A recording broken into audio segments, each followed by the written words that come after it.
He was only 67 and one of the most recognisable faces on British television, joining the BBC in 1989. And as you said, having a very illustrious career as a foreign correspondent, reporting from conflict zones across the world, including Iraq, as well as a special focus on Africa, reporting there from civil wars in Somalia and Liberia, and also interviewing a number of prominent politicians from the continent, including Nelson Mandela, the Archbishop Desmond Tutu, as well as the former Zimbabwe leader Robert Mugabe. Now, he turned his hand to presenting after a very successful career as a foreign correspondent, first presenting News at 6 in 2003, then progressing on to solo presenting in 2007, but unfortunately in 2014 he was diagnosed with stage 4 bowel cancer. He had undergone several rounds of chemotherapy and surgeries that also removed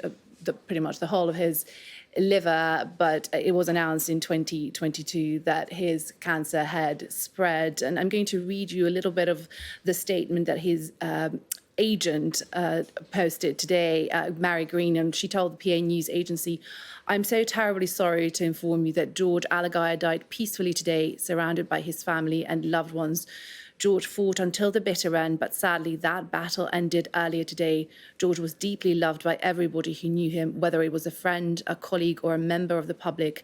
He simply was a wonderful human being. My thoughts are with Fran, the boys, and his wider family." He is survived, as you hear that, by his wife and his 2 sons, but simply one of the most well-known and most recognizable faces of the corporation, who was also very open and outspoken of what it was like to live with cancer. He also presented a number of documentaries on what it was like, what it means to be British as well, writing a book about it as well. So a very high-profile person, and sadly, of course, someone who was a distinguished journalist and who will be missed, firstly by his family, but also by viewers across Britain.